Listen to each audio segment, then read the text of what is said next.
Vamos começar? Então, lembrando que Podemos. hoje a gente tem 3 módulos. O primeiro são técnicas de fotografia com foco em registro de trabalho. Depois a gente vai falar sobre impressão fine art, né? Que é sobre os diferentes tipos de papel e um pouco sobre esse universo que é tão místico para muita gente, inclusive para mim. Estou ansiosa por esse curso. E depois a gente vai finalizar com a Ana, que vai dar uma aula pra gente de design, que vai nos ajudar a, enfim, diagramar todo tipo de documento e arquivo que a gente precisa para editar o portfólio e até mesmo para os nossos projetos. E essa vai ser uma aula mais prática. Espero que vocês aproveitem, fiquem à vontade para fazer perguntas na caixa ou ligar o som e interromper. Vocês têm nossos e-mails, qualquer coisa. Fiquem à vontade para contribuir. Se alguém tiver algum conhecimento sobre os assuntos que a gente vai passar aqui hoje, pode participar, né? Vamos bater um papo, acho que a ideia é essa. E fazendo o merchan, que lembrando que a gente está com um espaço vago no nosso ateliê. Se alguém estiver procurando um espaço para trabalhar, estamos aí abertos e procurando alguém para dividir com a gente. Então vai ser muito legal. Venham para nosso grupinho, tá bom? Qualquer coisa podem mandar e-mail pra gente, a gente manda mais detalhes sobre valores e mais fotos, tá bom? Então, bora lá. Quem vai começar agora é a Amália. Vai lá, Amália. Oi, gente, tudo bem? Vou compartilhar minha tela aqui, vocês me dizem se vocês estão vendo, tudo certinho. Está aparecendo para vocês? Tá. A Amanda falou, eu tenho um pouco a tendência de ir meio rápido nas coisas, então se eu estiver passando rápido por algum assunto, pode me interromper. Mas é isso, hoje eu vou falar de fotografia, especificamente de trabalhos de arte. Eu vou falar de técnicas que servem para qualquer tipo de fotografia, tipo conceitos que aplicam para qualquer coisa, mas o foco vai ser trabalho de arte. Então, eu dividi em 3 etapas. O que é uma boa fotografia? Então, como que você sabe se sua fotografia está boa ou não? Como fazer uma boa fotografia? E eu vou passar um pouco meio rápido, assim, por equipamento e software. Então, o que faz uma boa fotografia? Eu acho que falando em trabalho de arte, você quer uma imagem que capture tudo que você, toda a energia que você colocou lá, horas, dias, meses, anos, décadas fazendo o seu trabalho de arte. Você quer que tudo esteja contido nessa imagem que você vai tirar. Então, tem que ter a textura, tem que ter a relação entre uma cor e outra, qualquer relevo, todos os detalhes você quer que capture nessa fotografia. Iluminação. A fotografia significa desenhar com luz. Então, a iluminação é muito importante. Se você tem uma foto muito escura, você não vê nada. Se tem uma foto clara, você também não vê nada. Então, essa foto que eu coloquei de exemplo mostra bem todos os intervalos de tom. Então, você tem até os claros, onde é claro. Vocês conseguem ver no mouse? Aqui? Ou não? Dá pra ver, dá pra ver. Dá sim, dá sim.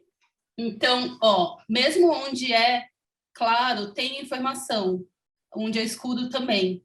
É isso que você quer. Se você tem uma imagem estourada, você não vai conseguir recuperar isso na pós, não tem informação. Então, você vai perder parte do seu trabalho. Então, é importante prestar muita atenção na luz. Eu vou falar um pouco como, iluminar e tal. Mas a luz é um fator muito importante para você saber se uma foto está bem tirada ou não. Enquadramento. Você tem que colocar tudo que é relevante na foto, você não vai cortar um pedaço do seu trabalho. Eu escolhi essa foto porque eu acho que teria muitos jeitos de fotografar, mas colocar uma pessoinha ali embaixo, você tem a dimensão do trabalho. Então, mostra a escala. Você poderia só tirar da luz, mas aí a pessoa não entenderia.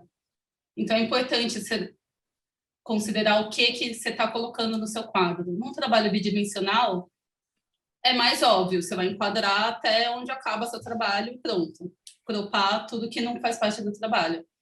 Agora, numa instalação, numa escultura, em qualquer coisa tridimensional, numa performance, por exemplo, você tem que transmitir, resumir. Tipo, o Dri usou o termo imagem síntese ontem, que eu achei muito bom, que é isso, vai ter poucas imagens no seu portfólio para transmitir o que é seu trabalho. Então, o quadro também é muito importante. Posso fazer só um adendo? Uhum. Porque não sei se ficou tão claro, assim, tanto quando a gente fala, posso só retomar 2 pontos que você colocou? Uhum. Que a gente fala de tanto volta ali naquela outra imagem de iluminação. Normalmente a gente fala assim, escala de tons de cinza, né? Mesmo em fotos coloridas, a gente tem que pensar que uma boa iluminação ela é dada quando você vê escalas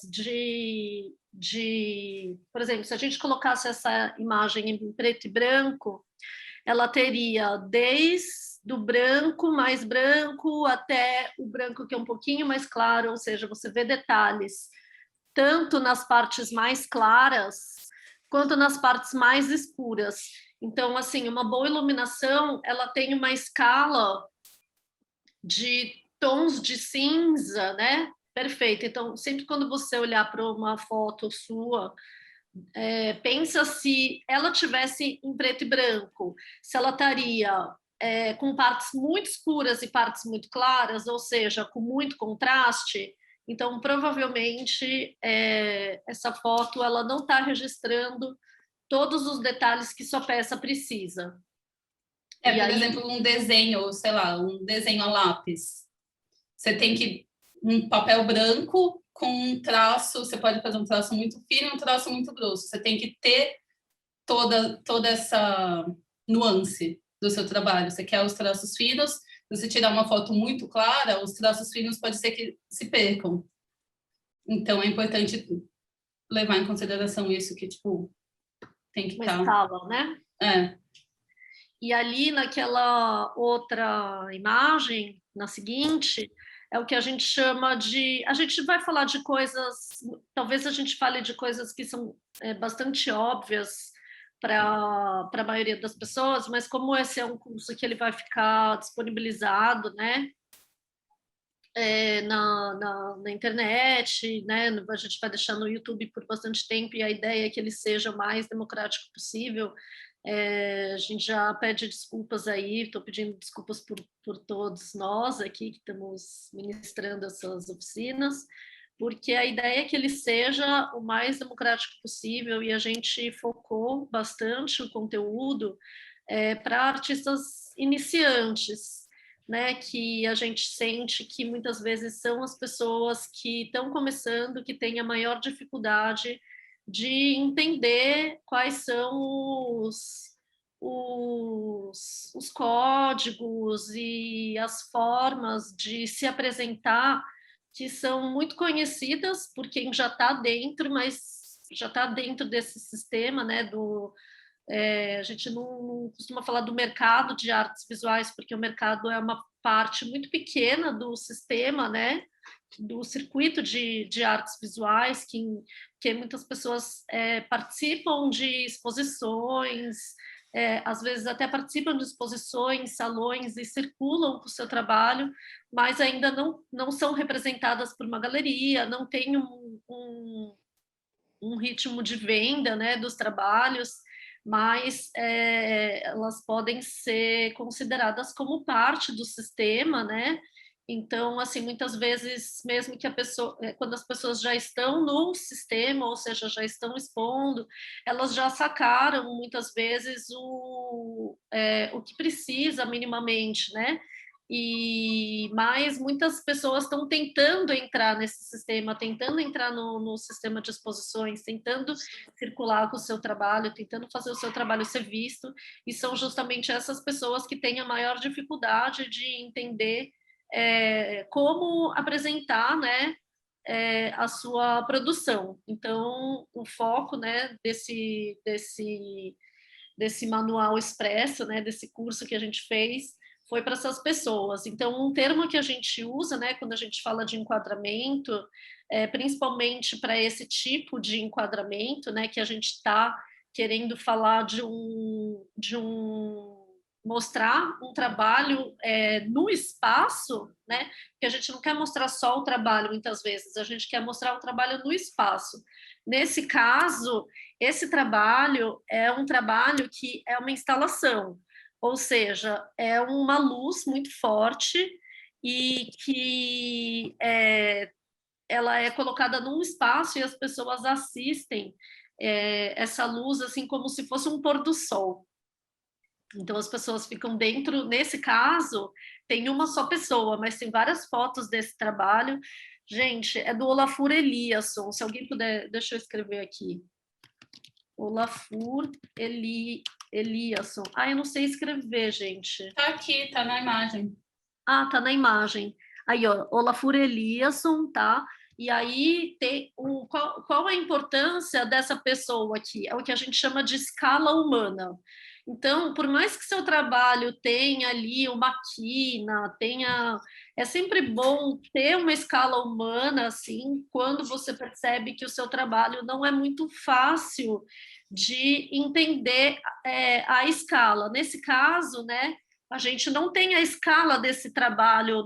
Nos nossos casos, a gente vai apresentar a escala dos nossos trabalhos, mas nem sempre, por mais que você coloque a medida, vai ser fácil de entender, né? Então, uma forma fácil, né, de fazer uma leitura da sua imagem, uma leitura do que é o seu trabalho, é colocar uma pessoa.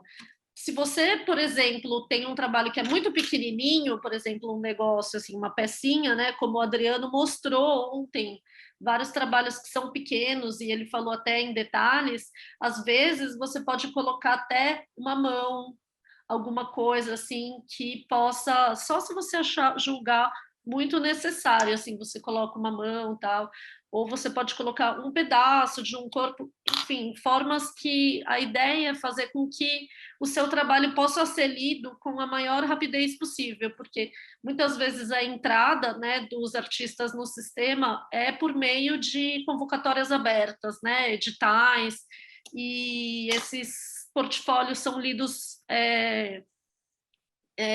em condições assim muito longe das ideais, né? Então muitas vezes as pessoas estão ali. Hoje em dia, na pandemia, as pessoas ficam em casa, mas assim, antes da pandemia, né? Pensa que as pessoas se encontram muitas vezes assim durante pouco tempo para ver uma quantidade muito grande de trabalhos. Então, quanto mais rápido a gente puder fornecer, né, a leitura da nossa imagem, isso é uma vantagem, né, porque a pessoa já entende ali o que é e vai passar para... Ela não vai passar um tempo tentando entender a sua imagem, ela vai passar um tempo tentando entender o que aquilo quer dizer e tal, e não exatamente entendendo o que é sua foto, entendeu? Então, uma escala humana aqui, nesse caso, é muito importante, né? Porque isso poderia ser, sei lá, você poderia estar achando que isso é uma coisa, uma lâmpada dentro de uma caixa, por exemplo, não é? Então, gente, assim, uma coisa também, vocês podem participar, sabe? Tipo, falar assim, não, fiquem abertos para se comunicar aqui com a gente, tá? Podem interromper, tal, quando vocês quiserem. Desculpa, amiga, a interrupção. Pode voltar.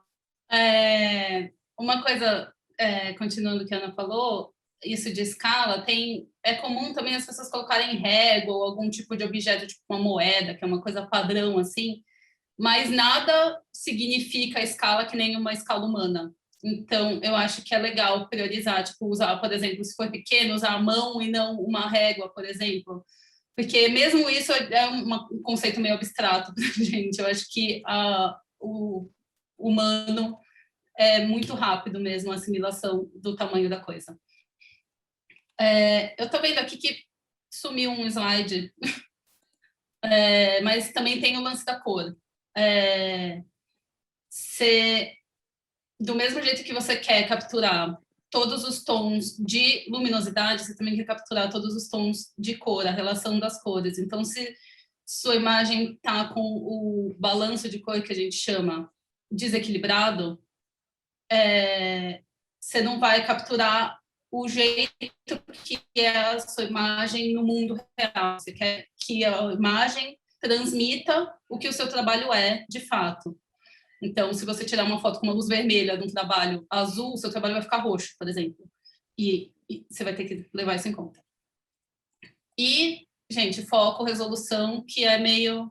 Não adianta nada você fazer um super enquadramento, fazer uma super luz e tirar uma foto fora de foco. Eu escolhi essa foto porque é um trabalho que tem uns detalhes minúsculos. Então, se essa foto nem está numa resolução muito boa, mas foi a melhor que eu achei. Mas se está um pouquinho fora de foco, já vira um grande borrão essa imagem. E a resolução também é importante, porque se você for imprimir principalmente, mas mesmo para o digital, ó, a gente está vendo aqui na tela, essa resolução já não está 100%. Então, uma coisa a levar em consideração também. Então, tendo tudo isso em mente, como você faz essa boa fotografia? Como você chega nesses bons resultados? Não importa se você está filmando, tirando uma foto com câmera de filme, com uma câmera digital, com celular, tudo funciona do mesmo jeito, os princípios são os mesmos. Então, eu vou começar com o básico, sem, tipo, uma super câmera. Eu tenho um celular, é isso que eu tenho. Ou, sei lá, eu tenho uma câmerazinha daquelas automáticas, tal. Ainda é possível tirar uma boa foto com essas ferramentas. Começando, luz. Você tem duas opções. Você pode usar uma luz natural ou você pode usar uma luz artificial. A luz natural, a vantagem é de graça. Você vai conseguir, com menos trabalho, chegar numa cor mais fiel ao seu trabalho, somente com pintura, com escultura também, enfim. Vai ser mais simples você capturar uma imagem boa, mas você vai ter menos controle dessa luz. Pode chover, pode passar uma nuvem, pode... Enfim. Ou você usa luz artificial, que você vai ter mais controle, mas também você vai ter mais trabalho para chegar num resultado igual ao de uma luz natural. E também não é de graça, porque uma luz dessa normal, de quarto normal, não vai chegar num muito bom resultado. Então, se você tiver luz natural, escolha um dia nublado e não um dia com aqueles verãozão que tem, você vê direitinho o recorte da sombra e tem lugares muito claros e lugares muito escuros. Porque isso é o que o ideal para um trabalho, para você conseguir aquele resultado num intervalo de cor, de tons, você quer uma luz mais difusa, uma luz uniforme. Se você tem uma luz muito direta, muito dura, que nem um sol do meio-dia, você vai ter muito claro e muito escuro. O seu contraste da sua imagem vai ser muito alto. Então, se você escolher um dia nublado, é como se você estivesse colocando um papel na frente da luz, então essa luz vai espalhar, você não vai ter um foco de luz muito duro. Uma dica também é usar um papel branco. Eu vou dar exemplo disso, tá? De luz natural, de luz dura, de luz difusa e tal.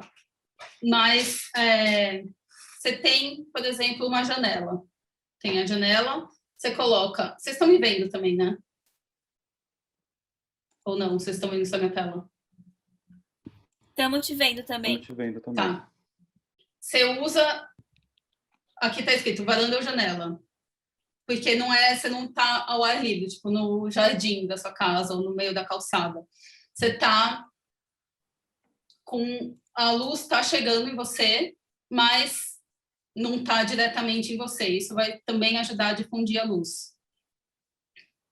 Ainda você vai ter, por exemplo, você está numa janela, se a janela está aqui, esse lado vai estar muito mais claro do que esse, certo? Porque a luz vai estar vindo daqui. Se você colocar um papel branco ou alguma coisa, você vai preencher essa luz e você vai ter uma luz mais uniforme. Isso serve para varanda, para qualquer lugar que você tiver, você coloca o isopor ou um papel branco do lado oposto.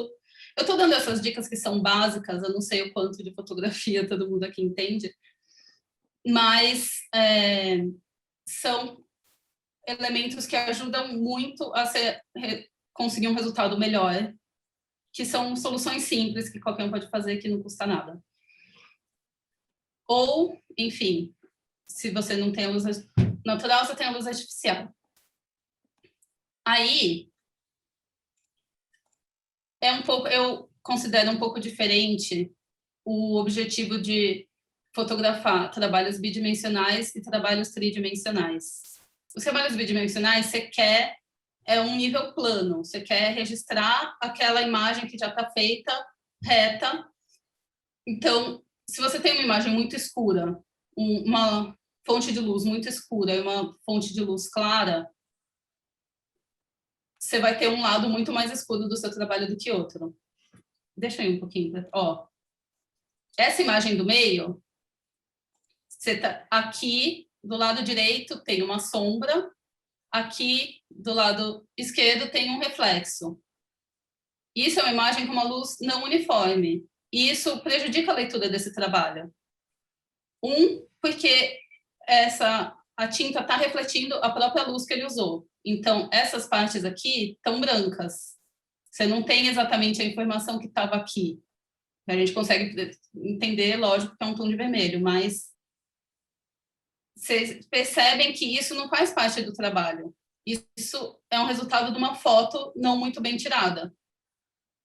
Então, é isso que a gente quer evitar. A gente quer uma foto uniforme, tipo essa daqui. Isso é uma foto, ó. Aqui, essa do lado esquerdo, é uma foto em tons de branco também, mas essa rosa aqui está totalmente estourada. Você não está vendo informação aqui e aqui está escuro. Se você colocar um rebatedor, um papel, um isopor, alguma coisa branca aqui, você consegue deixar essa parte mais escura sem perder informação aqui. Então, é sempre um equilíbrio. Se você tem uma fonte de luz muito forte, você não vai conseguir equalizar e capturar todos os detalhes que nem tem aqui. Aqui, provavelmente, essa pessoa tirou uma foto na frente de uma janela e a câmera automaticamente fez, tipo, bom, deixa eu chegar numa média para ter informação aqui, então pronto, eu vou estourar esse pedaço. Mas, tudo bem que são só flores, mas se fosse um trabalho de arte, a pessoa que está vendo o seu portfólio não vai entender o que tem aqui. Então, isso não é uma boa foto. Essa daqui, você tem todas as tonalidades. Então, deixa eu voltar.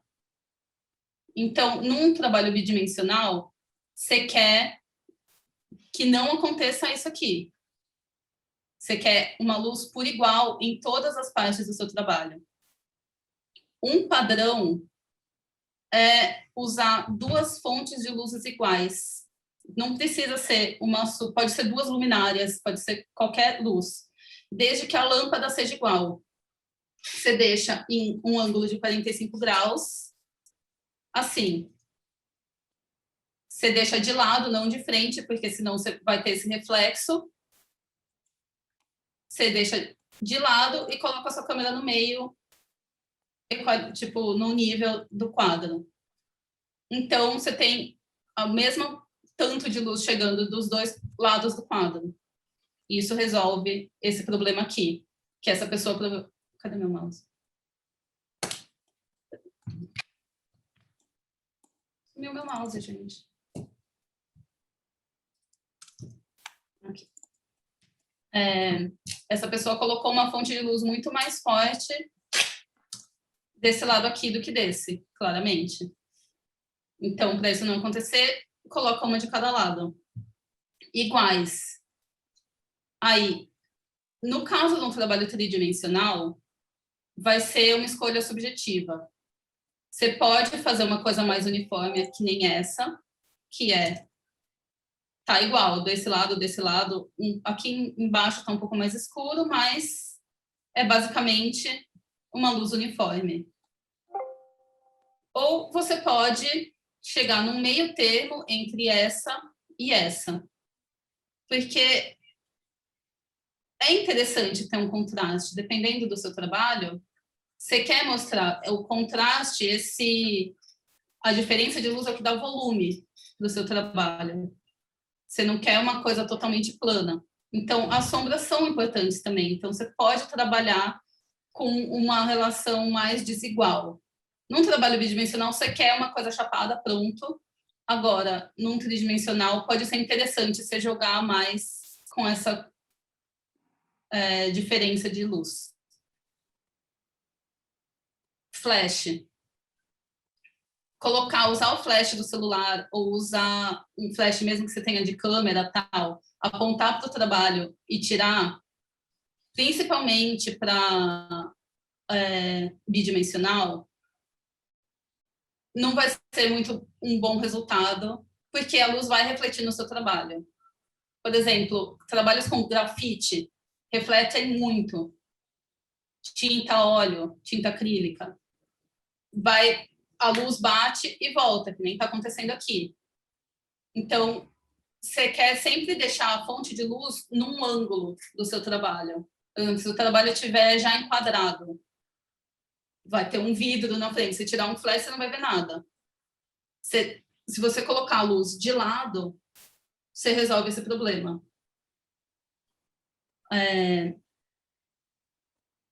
Isso é a luz, ângulo da câmera. Você quer que o centro da lente fique no meio do seu trabalho. Aqui, ó, você está vendo que não tem nenhuma luz. As linhas estão retas, a câmera está no mesmo nível que o trabalho. Não está mais alta, não está nem mais baixa. Está de frente. Porque se você tirar num ângulo, você pode. Tá rolando pergunta no chat? Ou tá tudo bem? Não, tá tudo bem, são só comentários. Pode ir, que qualquer coisa eu te aviso. Tá bom.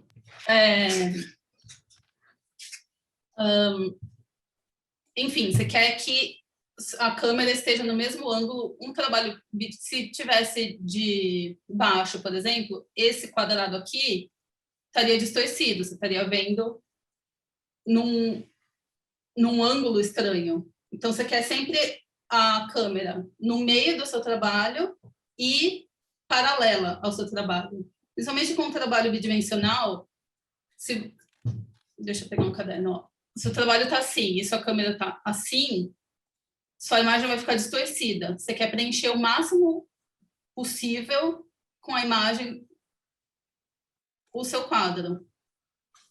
Porque quanto mais perto você conseguir chegar, maior a resolução da imagem, vai ter uma qualidade melhor. Se você tirar muito de longe, sua imagem vai ficar pequenininha, você pode, cortar depois em um aplicativo, em qualquer coisa, você pode cortar depois, mas você vai perder qualidade. Então, não tem porquê. Você chega o máximo possível e deixa o mais alinhado possível ao frame, ao quadrado da câmera. E fundo neutro. Não precisa ser um fundo branco. Se sua obra for branca, por exemplo, ou, sei lá, você pode usar um fundo que contraste, mas é o que o Dries falou também ontem. O seu trabalho é o foco da fotografia. Você não quer... do mesmo jeito da diagramação do portfólio, você quer que o foco seja o seu trabalho, não qualquer outra coisa que desvie a atenção. Então, por exemplo, o nosso olho adora achar erro. Então, por exemplo, você coloca um fundo com uma sombrinha ou uma florzinha, alguma coisa que desvie o olho, nosso olho vai para essa coisa e não para o objeto principal. Então, você não quer que distraia, porque, como a Ana falou, você está vendo 1000 fotos, uma montanha de fotos no mesmo dia, você quer olhar para a foto e já entender, você sabe o que é o foco da foto. Então, um fundo neutro ajuda muito. Não vai tirar, uma foto de um quadro numa colcha de retalhos, por exemplo. Aqui são 2 imagens do mesmo trabalho, que eu acho que exemplifica bem essas técnicas que eu falei antes. Essa daqui está tirada num ângulo de cima, com um fundo estranho, com uma luz não muito trabalhada também. Essa outra foto, você tem esse mato aqui, essa coisa. A foto da direita está muito melhor de entender. O foco é realmente esse. Vocês veem essa diferença, certo? Essa foto está no nível, no ângulo, está de frente. Você vê o contraste, você vê todos os relevos, todas as nuances da escultura. E descolado do fundo. Esse fundo aqui é branco, tem muito menos destaque para a obra do que essa.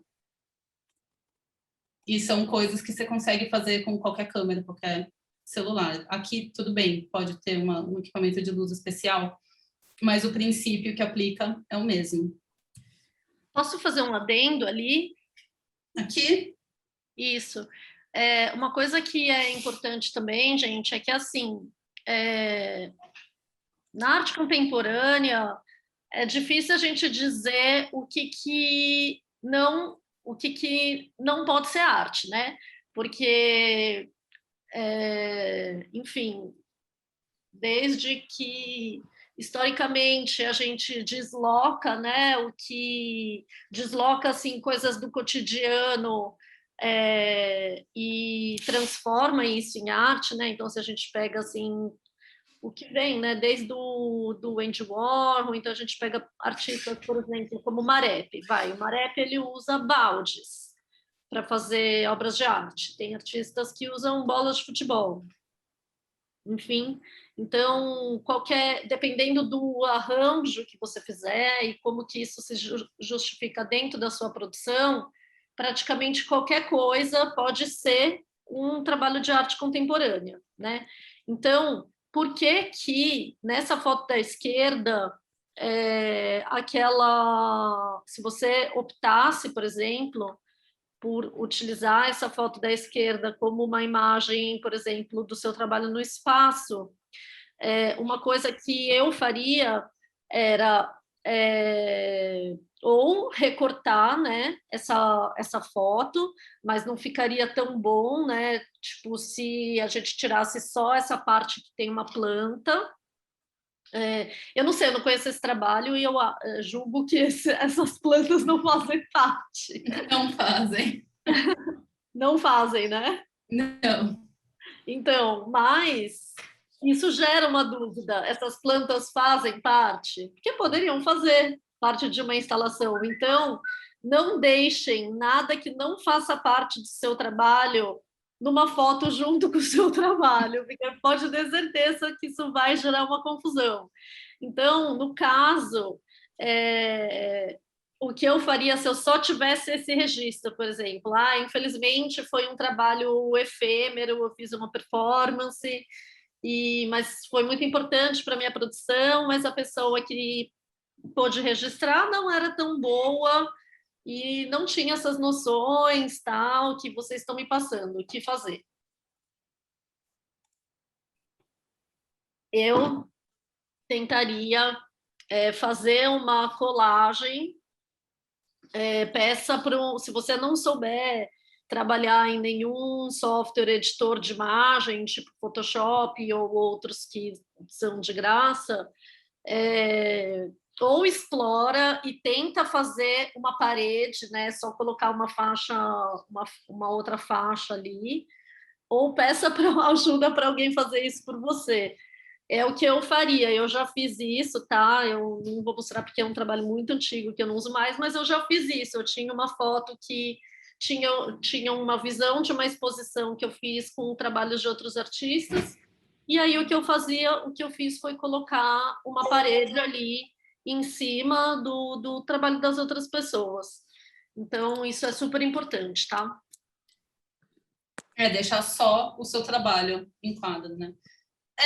Eu acho que criar uma parede talvez seja uma solução boa, mas eu acho que também só cropar aqui. Eu usei essas duas imagens que são, tipo, meio exemplos radicais, assim, sabe? Eu entendo que essa daqui foi uma foto que alguém que foi na exposição tirou e pronto, e é isso aí. Não é uma foto que ele usaria no portfólio, eu acho. E outra coisa que é um termo que você está usando bastante, que não sei se todo mundo está acostumado, que é cropar. Cropar é um anglicismo, né? Esses anglicismos que a gente usa quando a gente está muito acostumado à linguagem dos softwares, é que os softwares eles usam um termo que é crop, né? E crop, que eu nem sei o que significa crop. É recortar, você vai, tipo, tirar, reajustar, redimensionar a imagem, acho que é meio isso. Então, seria, tipo, cropar pegar essa linha, tirar, simplesmente recortar essa planta fora e fazer, tipo, deixar a imagem mais estreita. Isso são coisas que você consegue fazer em qualquer celular, qualquer câmera, qualquer coisa. A diferença dos celulares para uma câmera super cara é que nas câmeras, quanto mais profissionais, mais controle você tem, mais refinado o seu ajuste consegue ser. Os controles manuais, essa parte é um pouco técnica, mas se vocês tiverem dúvida, grita, que eu paro. Mas eu dividi os controles manuais da câmera em duas categorias, o controle de luz e controle de cor.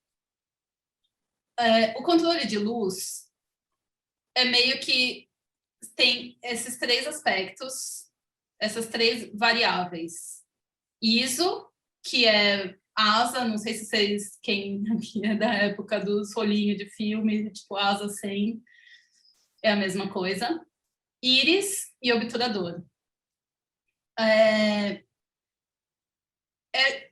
O que você tem que fazer para chegar numa exposição certa e conseguir todos aqueles tons de cinza que a gente falou é equilibrar essa equação. Você tem essas três variáveis e você tem que ver qual que é a prioridade por onde você começa e balancear as outras duas variáveis para chegar no resultado que você quer. Eu vou falar de um por um agora. Eles chamam de triângulo de exposição essas três variáveis. O ISO significa a sensibilidade, o quanto de luz entra, o sensor consegue absorver ou a película. Eu vou falar mais de digital aqui, mas tudo isso serve para filme também. Isso é quanto de luz, a sensibilidade mesmo. Isso é um padrão, esqueci a tradução exatamente aqui, mas enfim, é uma abreviação é basicamente Sistema Internacional de Padronização, que eles determinaram porque você tinha o filme da Kodak, filme da Fuji, filme de não sei o quê, o ISO 100 era a mesma sensibilidade para todas as marcas. E aí eles transferiram isso para o digital e fizeram meio uma equivalência. Isso é um ajuste da câmera. A íris é a quantidade de luz, é a abertura que entra na lente. Isso é um ajuste da lente. Então, você pode ter várias lentes diferentes, esse ajuste vai depender da lente, não da câmera. Que é literalmente a área do furinho da lente que entra a luz.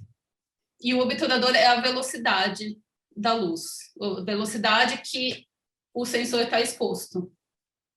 Vou passar com mais calma entre cada um e dar exemplos aqui. Ó. O ISO, vocês vão ver nessa imagenzinha aqui, ele é medido por número mesmo.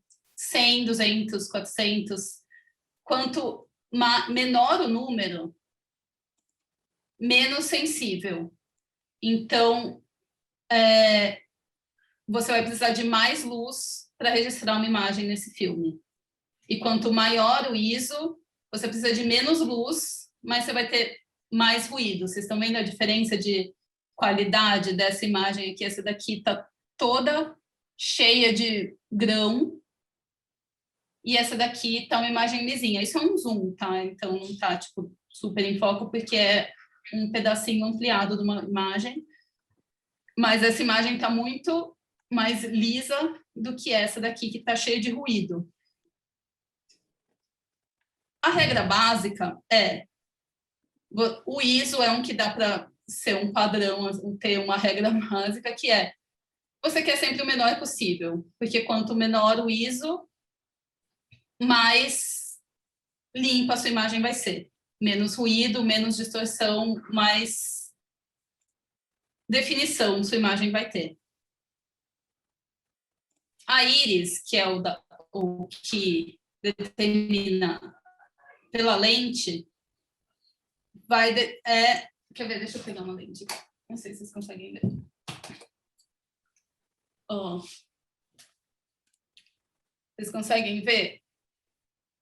Esse furinho é o tanto que a lente está aberta mesmo. Tá vendo?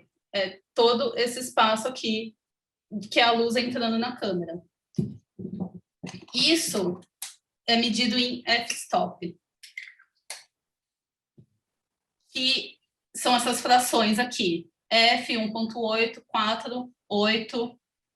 É sempre aproximadamente o dobro. E quanto menor esse número, mais claro, mais luz vai entrar. Você vai precisar de menos luz externa para imprimir uma imagem. Mas também você vai diminuir a profundidade de campo. Vocês vão ver que esse 1.8, o macaquinho está totalmente desfocado lá no fundo. O 8, que é um furinho menor, o macaquinho está em foco. Eu não sei quanto vocês lembram de pinhole, mas é um bom jeito de lembrar, talvez. Que pinhole são câmeras feitas com... É um papel, não tem lente, não tem nada. Um papel com um furinho e um furinho bem minúsculo, que fica muito tempo parado. E a imagem fica inteira em foco, porque quanto mais fechadinha a sua lente fica, mais luz você precisa para pegar uma imagem, porque está entrando menos luz na lente, porque ela está mais fechadinha. Então, o obturador, que é o tempo que o clique da câmera faz plec, o obturador vai tem que ficar mais tempo aberto para passar mais luz no furinho que está pequenininho. Então, eu emendei agora no obturador. Se não ficou muito claro, vocês me avisam, tá? Como o obturador tem que ficar mais aberto, se você está com uma lente muito fechada, sua imagem, se ela tiver qualquer movimento, vai acontecer isso que aconteceu com esse catavento. Então, é sempre esse balanço. Se você quer uma imagem que tenha esse movimento, se você quer o catavento borrado, você tem que chegar num ISO que seja claro o suficiente para você conseguir deixar sua íris bem fechada para não estourar a sua imagem. É muito variável, eu tenho, essas imagens eu acho que representam bem também. É mais ou menos a mesma obra, tipo, são diferentes montagens, mas também é do Olafur. E essas duas primeiras imagens são condições... Essa daqui está bem no meio do dia, né? Essas duas aqui são condições mais escuras. Então, o tempo que a câmera ficou aberta para entrar mais luz é mais longo. Essa daqui tá meio um pôr do sol, meio final da tarde, assim, o céu tá escuro até. Desculpa, deu branco. O céu tá escuro, então tá meio de noite. Então, para registrar imagens, a câmera fica aberta mais tempo. O tempo de exposição do sensor, do clique da câmera, é mais longo. Então, você não consegue paralisar a água que nem esse catavento aqui. A água tá assim. O obturador, ele é medido em fração de segundo. Então, você fala, tipo, 1 milésimo de segundo. é muito mais rápido do que 1/30 de segundo. Isso você pode deixar até 10 segundos, por exemplo. Se você quiser fazer uma imagem de noite, você pode deixar 10 segundos, mas você vai ter esse movimento. E aí é sempre isso, você tem que ver o que você quer na sua imagem. Se você quiser uma imagem paralisada, que tiver de noite, você provavelmente vai ter que subir seu ISO muito para conseguir chegar numa velocidade rápida de obturador. Essa planilhazinha aqui eu vou disponibilizar, a gente vai mandar, né, para todo mundo essas apresentações depois, essa imagenzinha vai junto. Mas é tipo uma colinha, que eu acho que resume tudo isso que eu estou falando. Aqui, essa primeira linha é a abertura da lente, a íris, o diafragma. Então, ó, quanto mais aberta a lente, menor o número e mais desfocado fica o fundo. Aqui, o maior o número, menorzinho o furinho da lente, tudo focado, o fundo e a pessoinha. Aqui é a velocidade do obturador. Aqui é o catavento paralisado, por exemplo, aqui é o catavento borrado, ou a cachoeira. Isso é a fração de segundos. Aqui fica meio segundo aberto, é bastante tempo. Já fica borrado. Qualquer coisa abaixo disso, isso é uma regrinha geral também. Qualquer coisa abaixo de 60, abaixo para cá, eu digo, você vai precisar de um tripé, porque mesmo o movimento de fazer assim, com a câmera, apertar o botãozinho, você vai tremer. Então, se você quiser uma imagem com movimento da água, por exemplo, essa imagem aqui, essas da cachoeira, essas fotos foram tiradas com tripé, porque a água está em movimento, mas as luzinhas não estão borradas de tipo... Porque só de apertar o botãozinho, sua imagem ia borrar. Então, se você quer essas imagens assim, você precisa... Não precisa de um tripé, você pode apoiar a câmera em algum lugar, mas deixar a câmera paradinha. E o ISO, a mesma coisa aqui, quanto menor o ISO, mais limpa a sua imagem, quanto maior o ISO, mais ruído. Essas câmeras que vêm super bem no escuro, câmera noturna e tal, você vê que elas têm uma resolução ruim. É porque é isso, o ISO tá lá em cima, ela consegue ver bem, mas você não fica uma imagem bonita. Isso são os controles de cor. Controle de luz. Agora, o controle de cor, a gente ajusta pelo white balance, que é bater o branco, basicamente. Acho que todo mundo já deve ter ouvido falar desse termo, que é fazer a câmera enxergar as cores como a gente está vendo no mundo real. É comum, tipo, não, depois, tipo, ajustando a pós, ficou meio esquisito, você consegue mexer lá, até no celular tem a opção de ajustar a cor e tal. Mas, se você não capturar uma boa imagem desde o começo, é sempre mais fácil. Essa coisa de ajustar na pós é meio lenda. Porque todo mundo acha, tipo, não, depois eu edito, tá tudo bem. Às vezes dá muito mais trabalho, você perde muito mais tempo tentando arrumar uma imagem errada do que simplesmente tirar outra foto, mas bem feita. Explica o que é pós para as pessoas. Pós-produção é ajustar no aplicativo, por exemplo, fazer o crop que a Ana falou. Era muito mais fácil, ao invés de você ir no Photoshop ou ir no aplicativo, a foto da escultura do menininho do Flávio Cerqueira. É muito mais fácil você, na hora que for tirar a foto, abaixar e tirar uma foto e cortar a planta e fazer assim, do que ir no aplicativo, importar, ver, recortar, criar uma parede na foto. O ideal é sempre você tirar a foto mais próxima do que você quer do resultado final e não ficar contando e ajustar depois. Perde um pouquinho mais de tempo, tira várias fotos e tira uma boa foto desde o começo. O balanço de cor da câmera, o automático costuma funcionar bem, o celular se dá bem, as maioria das câmeras também. Mas, por exemplo, você pode ter duas cores de luz diferentes. Você pode ter a luz do sol e uma luz de dentro de casa. Ela vai chegar numa média e vai falar, ah, tá, eu acho que isso daqui é o branco. Um segundo. E se você olhar no visorzinho e falar, nossa, não, essa foto tá azul, ou essa foto tá muito amarela, você consegue ajustar manualmente na câmera, na hora de tirar a foto, você consegue fazer esse ajuste.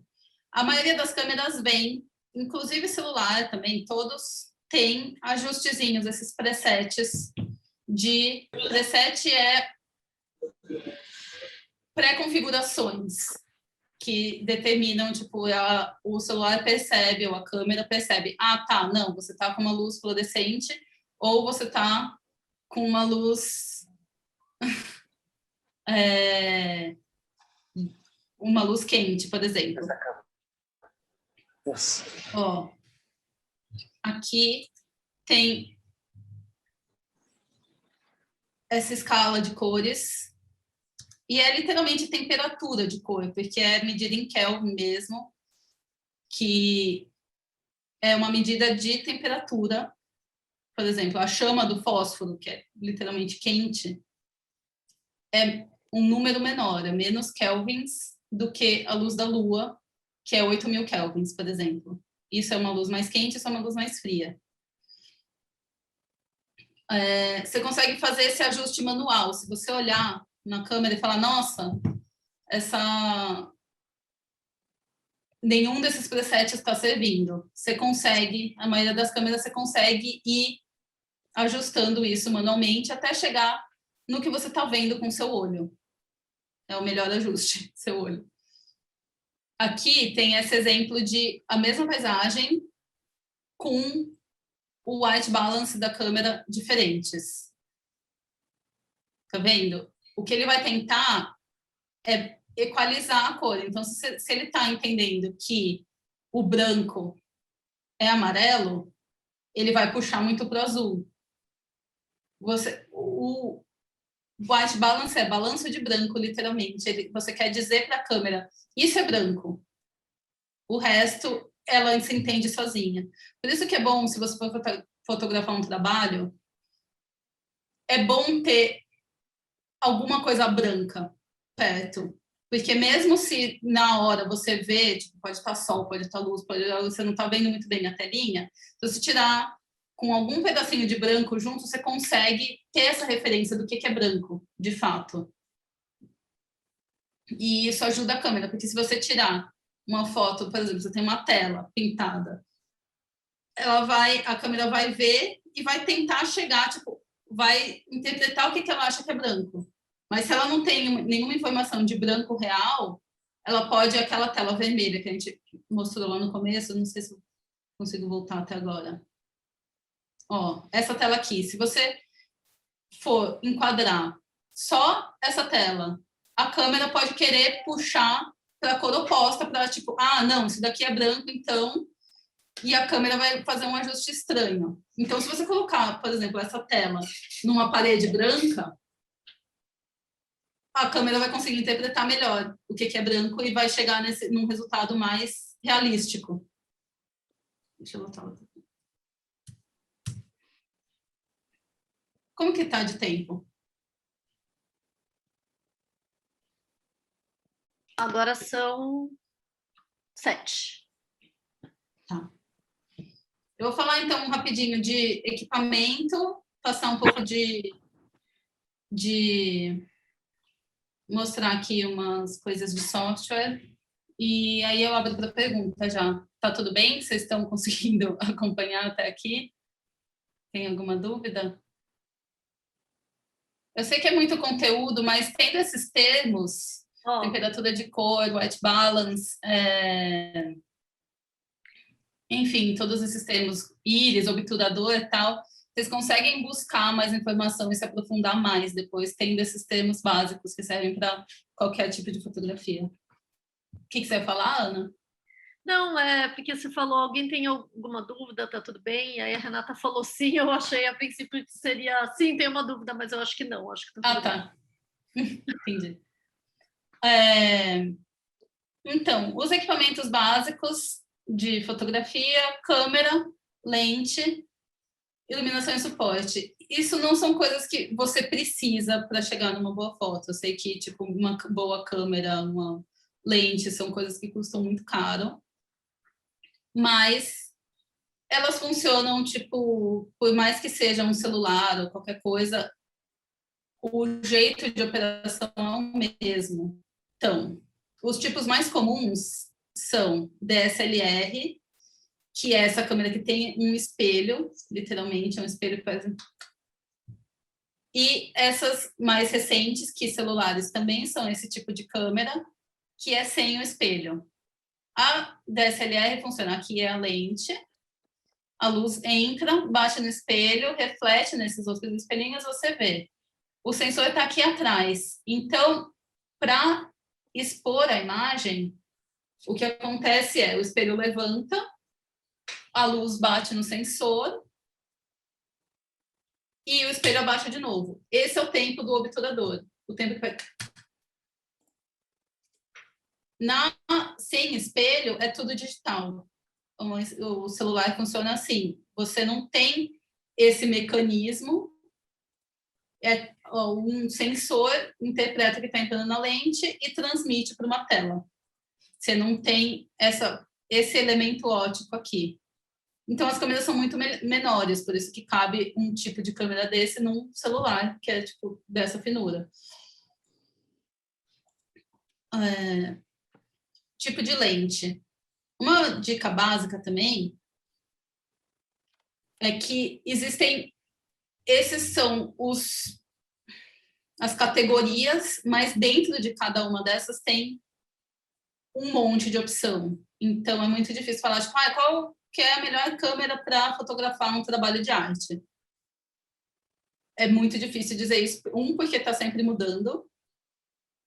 E outro, porque depende muito do tipo de trabalho que você faz. Você vai fotografar performance, por exemplo. Eu trabalho com dança. Você vai provavelmente precisar de uma câmera que capte mais luz, porque pode ser que você trabalhe em um cenário, numa coisa de palco, que tem uma coisa escura. Depende muito.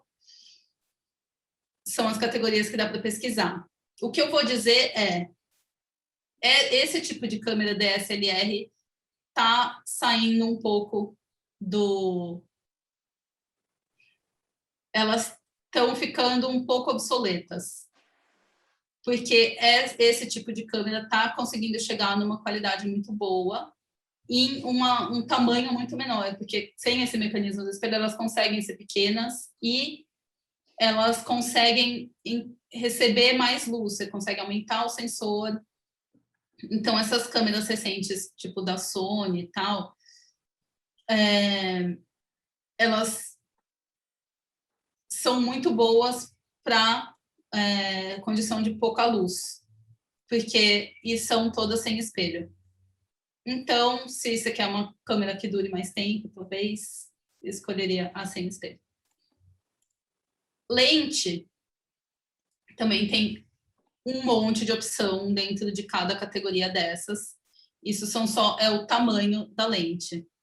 Uma dica básica é que é melhor você, por exemplo, você está na dúvida, você diz, quero comprar uma lente, uma câmera, mas aí eu não sei se eu gasto mais dinheiro. A lente é uma tecnologia que não mudou muito. A câmera vai mudando, a lente não. Então, lente costuma ser uma coisa que dura mais tempo, um investimento a mais longo prazo do que câmera, porque a tecnologia da câmera está o tempo todo mudando, que nem celular. Acho que com a mesma frequência que sai celular novo, sai câmera nova. Mas a lente, você consegue adaptar, você consegue usar uma lente de uma câmera DSLR, numa câmera sem espelho. Então, talvez vale mais investir numa boa lente do que na câmera. Mas aí, esses são os tipos de lente. Aqui, ó, eu peguei a mesma paisagem. Não essa última, mas, tipo, todas essas são a mesma paisagem vista do mesmo ponto. O que determina a lente é o ângulo de visão que ela vê. Um olho de peixe, e também vocês já devem ter visto aquelas fotinhos redondinhas, assim, é uma super grande angular, que ela distorce. Você está vendo que o horizonte não está muito bem definido, a linha não está reta, ela faz assim. Isso, aplicando numa situação de fotografia de trabalho de arte, por exemplo, você não quer fotografar um trabalho bidimensional como olho de peixe, porque seu trabalho vai ficar distorcido, as bordinhas vão ficar redondas. Você não vai ter uma imagem reta. A olho de peixe faz assim, literalmente, com a imagem, para caber mais coisa. Então, tanto a olho de peixe quanto a grande angular não são lentes boas para fotografar trabalhos bidimensionais. Mas, por exemplo, você fez uma escultura num parque. É interessante, talvez, você usar uma lente que capture também não só o seu trabalho, mas o entorno dele. Então, depende. Palavra-chave de tudo, depende. Olho de peixe grande angular são essas lentes que distorcem. A normal, chama normal porque é o que o nosso olho vê. Nosso olho vê em 50 milímetros. Então, se eu tivesse nesse lugar, nessa paisagem, olhando para essa montanha, eu estaria vendo esse enquadramento aqui. Teleobjetiva significa zoom. É uma lente, são as maiores. Tem vários tamanhos de lentes. As teleobjetivas costumam ser um trambolhão, que é quase uma lupa. Você fica parado no mesmo lugar, mas você enxerga lá longe, você enxerga uma coisa que aqui na olho de peixe não dá nem para saber onde está essa casinha. Mas, do mesmo ponto de vista, você consegue aproximar até chegar nisso. E outro tipo de lente também é macro. Macro isso daqui é uma cabeça de fósforo. São lentes que você consegue chegar super perto. Então, por exemplo, se o seu trabalho, que nem o trabalho do Dri, que é feito com caneta 3D, às vezes ele quer pegar exatamente o detalhe da textura da caneta. Uma lente macro pode ser uma boa ideia. Agora, uma teleobjetiva não faz muito sentido, porque você vai ter que estar lá no fim do quarto para conseguir tirar uma foto. Então, os tipos de lentes são super variáveis, mas as categorias são essas. Então, você consegue escolher a lente, tipo, você consegue pesquisar qual lente se adapta melhor por esses termos aqui. E aí, isso daqui são, tipo, coisas básicas de iluminação. Isso daqui são equipamentos que você pode, tipo, tem também as categorias super caras e tem as mais em contas e tem as de graça também. Você pode, tipo, fazer a versão disso com 2 luminárias, por exemplo, que nem eu falei lá atrás, para filmar, para fotografar o seu trabalho bidimensional, por exemplo, escultura. Mas a mais comum são essas que são, tipo, isso daqui, um kit desse deve custar uns R$500, assim, em média. E são lâmpadas tipo essas fluorescentes, mas são gigantas. Então, elas emitem muito mais luz. E aí você consegue ter esse controle muito melhor. O tripé também, você pode ser um tripé de celular, um tripé de qualquer coisa, mas é muito útil você ter um tripé para fotografar o seu trabalho de arte, porque você vai ter mais flexibilidade. E, de novo, não precisa ser um tripé, você pode colocar numa pilha de livros ou colocar, sei lá, em qualquer coisa plana e reta. E aí os fundos também, tem várias opções. Esse daqui que eu achei é um bem pequenininho, esse daqui é uma coisa de celular, tá vendo? É uma coisinha desse tamanho. Se seu trabalho é pequeno, você consegue fazer isso com um papel, coloca uma cartolina e coloca no fundo, resolve seu trabalho com um fundo neutro. Tem versões gigantes disso, que você compra um rolo de tecido de 2 metros e pendura, depende do tamanho do seu trabalho, mas tudo isso tem escalas de preço, tamanho, qualidade e tudo. Mas esse é um kit meio básico para, se você quiser realmente, tipo, fotografar, você tem muitos trabalhos e você talvez quer investir nisso, e esse seria um kit para começar. De software, eu não vou me aprofundar muito, porque a Ana vai falar mais de design e tal, mas eu achei legal colocar essa imagem aqui, porque são alternativas gratuitas dos pacotes dos softwares da Adobe, que são os mais comuns. Por exemplo, Lightroom e Photoshop são dois que todo mundo usa para edição de imagem. Mas um pouquinho, porque a tela do seu computador é muito grande, pode ser, aqui no meu não está dando para ler. Deixa eu ver, peraí. Deixa eu ver se eu consigo. Assim. É bom que, de repente, as pessoas tiram aí um print. Melhor? Uhum.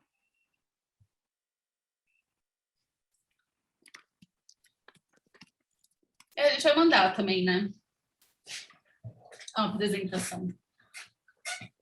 Mas, ó, esse GIMP aqui é um que é no browser mesmo. Você consegue usar pelo navegador da internet. E ele tem muitas ferramentas que o Photoshop tem. Então, para fazer os ajustes básicos, que seria... Você não quer, voltando lá do começo, você não quer criar um novo trabalho de arte quando você está fotografando o seu trabalho. O seu trabalho é o seu trabalho, você só quer capturar ele do melhor jeito possível. Então, você não vai usar um filtro do Instagram, por exemplo, para colocar numa foto do seu portfólio, porque ele vai distorcer a relação de coisa, vai deixar, tipo, azul, por exemplo, isso é sei lá, sépia e tal, ele vai tingir o seu trabalho de uma cor que ele não é de fato, que você quer que as pessoas vejam o seu trabalho como ele é de fato. Então, os ajustes básicos que você faz geralmente numa imagem, contraste, você pode puxar um pouquinho a relação entre branco e preto para ou acentuar ou diminuir a diferença de cor a diferença de luz da iluminação. Cropar, que a gente falou, também você vai usar um desses aplicativos, que é fazer o recorte, tipo, redimensionar a sua imagem para deixar realmente só em foco aquilo que você quer. E talvez ajustar um pouco a luminosidade ou alguma coisa assim, fazer um ajuste fino de cor, puxar um pouquinho a saturação para chegar do jeito que você vê a imagem. Mas todos esses são simples e, inclusive, dá para fazer nos smartphones nativamente, ou tem um app que eu achei que tivesse escrito aqui, mas não tá, que chama Snapseed, que eu vou... Ó. Ops. Ai, desculpa. Alguém estava tirando uma foto? E eu mudei? Era eu mesma. Ah, tá bom. Enfim, tem um aplicativo gratuito. Onde que eu consigo escrever aqui? Aqui, né? Que o dele estava usando ontem. Aqui.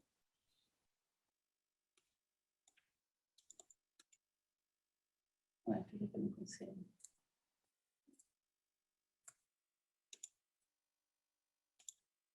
Opa. Ih, gente, desculpa, nunca escrevi eles. Ó, mas chama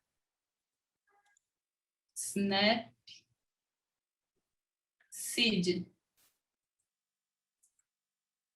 Esse é um para celular, que você vai conseguir fazer todos esses ajustes básicos com ferramentas um pouco melhores do que os nativos de celular.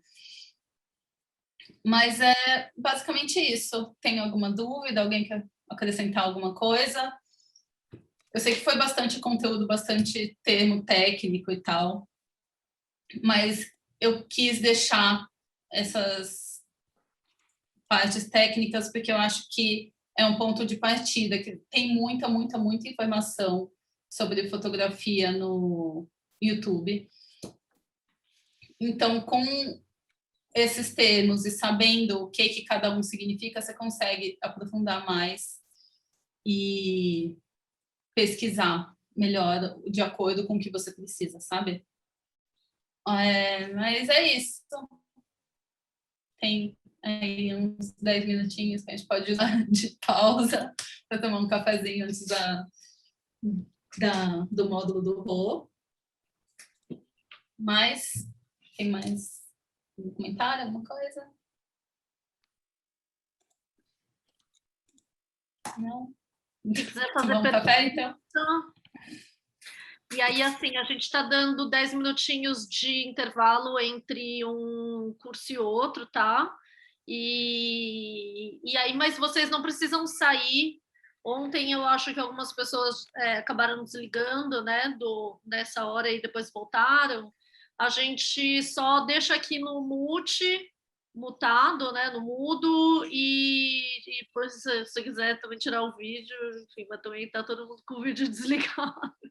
Quase todo mundo. Você não, né, Denise? Estou vendo.